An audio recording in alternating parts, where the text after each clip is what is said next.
Welcome all of you. आप सभी का स्वागत है आपके इस YouTube channel AD Singh physics के अंदर। हमने लास्ट लेक्चर्स के अंदर बर्नौली थ्योरम व उसके अनुप्रयोग पढ़े, एप्लीकेशंस पढ़ी थी। आज हमारे पास थर्ड एप्लीकेशन है बर्नौली थ्योरम की। बहिस्राव वेग, टेरिसोली प्रमेय भी कहा जाता है इसे, वेलोसिटी ऑफ इफ्लक्स, टेरिसोली थ्योरम। तो हमारे पास दो डायग्राम है। ओके, तो बड़ा ही सिंपल है, मुश्किल नहीं है। ओके, तो देखिए टेरिसोली प्रमेय क्या है। माना किसी बर्तन में, अब देखिए मेरे पास दो फिगर हैं। माना किसी बर्तन में h ऊंचाई पर, लेट हम मानते हैं, माना किसी बर्तन में h ऊंचाई पर, h हाइट पर, h ऊंचाई पर क्या है, मेरे पास द्रव भरा हुआ है, पानी भरा हुआ है। और h ऊंचाई से क्या हो रहा है, यहाँ पर एक किसी पॉइंट से बहिस्राव हो रहा है। बहिस्राव का मतलब होता है पानी का बहना, पानी का बहना, किसी छेद द्वारा पानी का बहना बहिस्राव कहता है। पहले बहिस्राव का मीनिंग देखिए आप, बड़ा ही सिंपल मीनिंग है। अब h ऊंचाई पर क्या होगा, मैंने यहाँ पर इसको छेद किया, एक छोटा सा होल लिया, होल के यहाँ पर द्रव क्या हो रहा है, बहिस्राव हो रहा है, बह रहा है। ओके, इस बर्तन पर ऊपर से लगने वाला जो वायुमंडलीय दाब है वो P है, और छेद से जो जहां तक का बर्तन की ऊंचाई है हमारे तक, जहां तक ये लाइन दी गई है वहां तक की डिस्टेंस स्मॉल h और टोटल h है।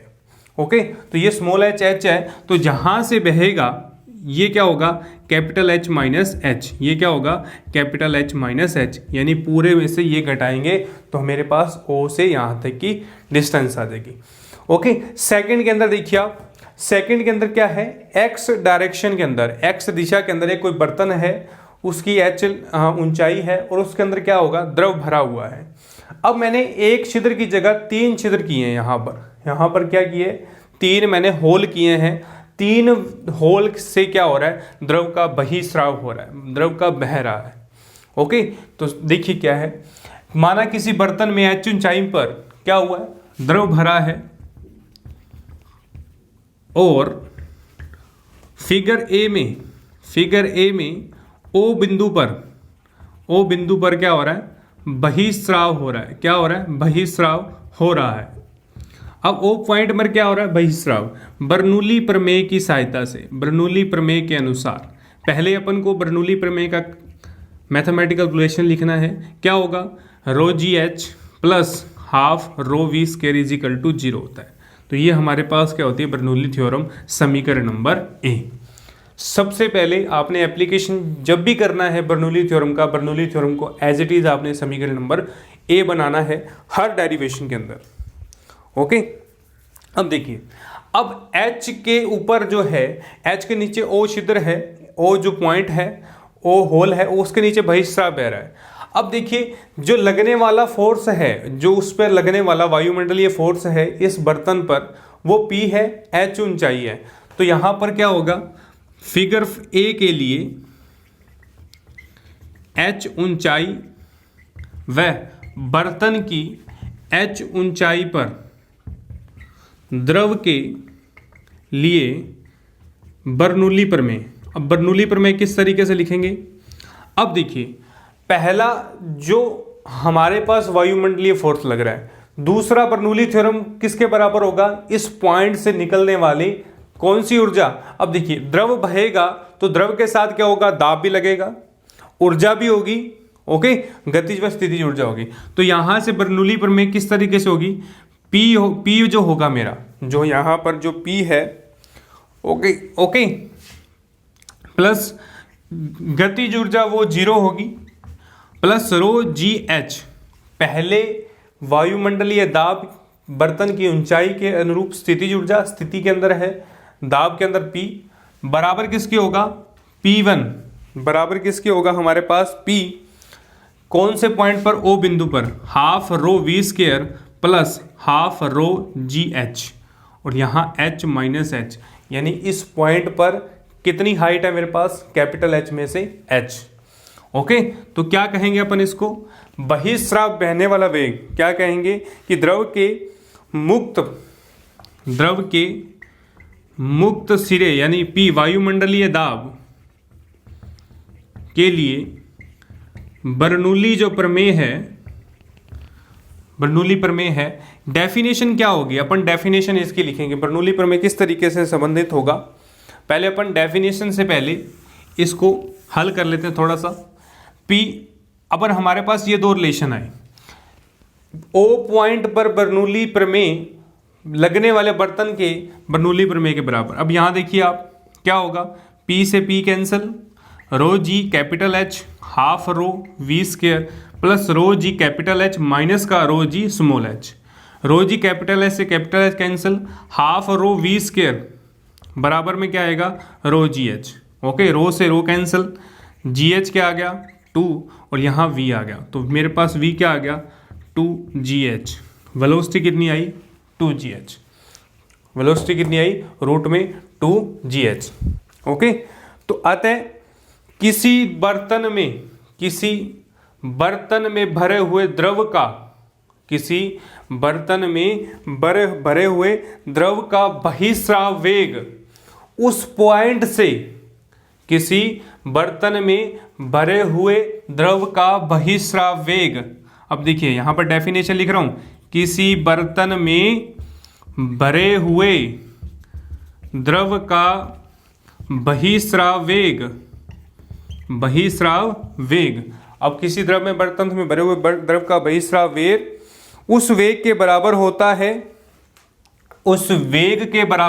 है, जिससे वह क्या होता है, द्रव बहिस्रावित होता है, जिससे क्या होता है, स्वतंत्रता पूर्वक लटकाने पर मुक्त पृष्ठ को छिद्र पर स्वतंत्रता पूर्वक गिरने से प्राप्त होता है। यानी जो पानी क्या हुआ, इंडिपेंडेंटली गिर रहा है, जो इस पॉइंट से इंडिपेंडेंटली गिर रहा है, उस बल के, उसके वेग के बराबर होता है। ओके, तो अब यहां पर क्या लिखेंगे, उस वेग के बराबर होता है, बहिस्राव वेग उस वेग के बराबर होता है जो द्रव के स्वतंत्रता पूर्वक गिरने से प्राप्त होता है, और इसे टोरिसोली प्रमेय कहा जाता है, तो डेफिनेशन होगी हमारी टोरिसोली प्रमेय की। ओके, तो ये फिगर फर्स्ट के अंदर जब वेलोसिटी कितनी आएगी 2GH, वेलोसिटी कितनी आएगी 2GH। ओके, तो ये फिगर फर्स्ट की बात हुई। अब अपन सेकंड फिगर की बात करें, बी वाले फिगर की बात करें। अब यहां पर देखिए H ऊंचाई पर 3 होल है, H ऊंचाई पर 3 होल है, फर्स्ट वाला इधर, सेकंड इधर, थर्ड इधर, वो X अक्ष पर। अब अपन को ये कैलकुलेट करना है कि इनमें लगा समय कितना होगा, यानी कितने समय अंतराल के बाद ये क्या होगा, द्रव की जो बूंदें हैं, द्रव का जो बहाव है वो इस सतह पर हमारे पास प्राप्त होगा। तो अपन कैलकुलेट करेंगे क्या होगा, इनकी दूरी पर इनमें लगने वाला समय क्या होगा, देखिए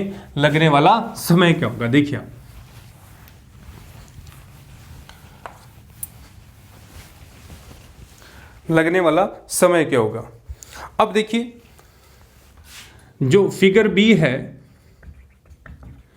जो पानी है वो पैराबोलिक शेप के अंदर है, परवलयाकार द्रव है, तो अब ये लिखेंगे पैराबोलिक वाटर शेप या परवलयाकार द्रव है, जो परवलयाकार द्रव का जो बहाव है। ओके, परवलय पृष्ठ में गति करता है। अब देखिए यहां पर स्मॉल h ऊंचाई व कैपिटल H बर्तन की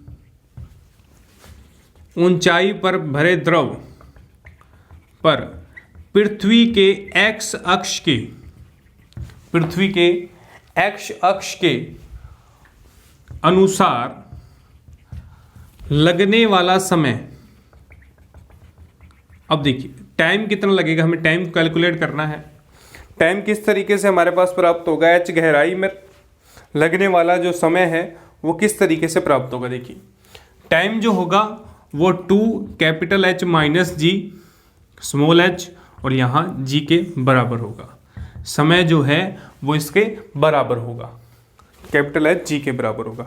और क्षैतिज दिशा में क्या होता है, द्रव का वेग नियत रहता है।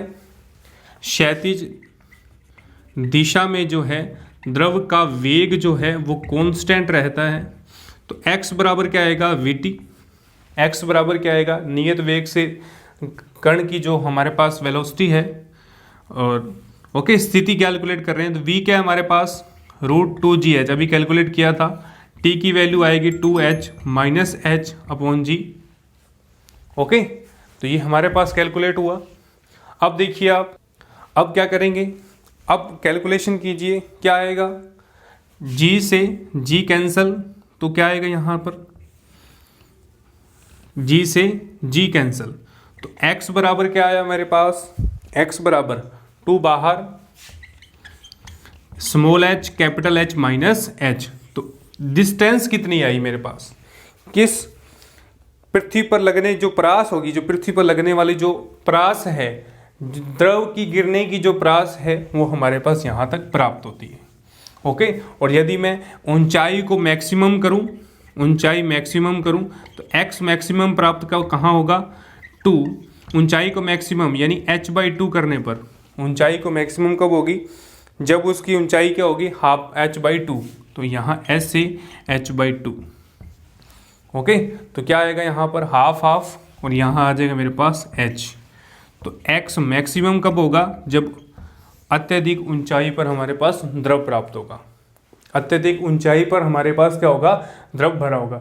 देखिए यहाँ पर मैंने छोटा बनाया, यहाँ बड़ा बनाया, कहने का मतलब कि यदि पात्र छोटा है, छिद्र के अंदर देखो पानी उतना ही आएगा, यदि पात्र छोटा है तो कम वेलोसिटी से जाएगा, यदि पात्र लंबा है, पात्र क्या है, बड़ा है, बड़े पात्र के अंदर अगर 3 छेद भी कर दिए जाए अपन को, तो बहुत तेजी से पानी बहेगा। ओके, तो बेसिक जो है ये थ्योरम है, मुश्किल नहीं है, सिर्फ समझने की बात है आपको। अपने को बर्नौली थ्योरम का कथन आना चाहिए, बर्नौली थ्योरम है क्या और किस पर डिपेंडेंट है। ओके, तो आज के लेक्चर में सिर्फ इतना ही। आप इस वीडियो को लाइक, शेयर और कमेंट जरूर कीजिएगा, और यदि मेरे चैनल पर नए हैं तो आप इस चैनल को सब्सक्राइब करें, बेल आइकन को प्रेस करें, ताकि आने वाली सारी वीडियो का नोटिफिकेशन आप सभी तक पहुंच पाए। ओके, आप घर रहिए, सुरक्षित रहिए। ओके, धन्यवाद।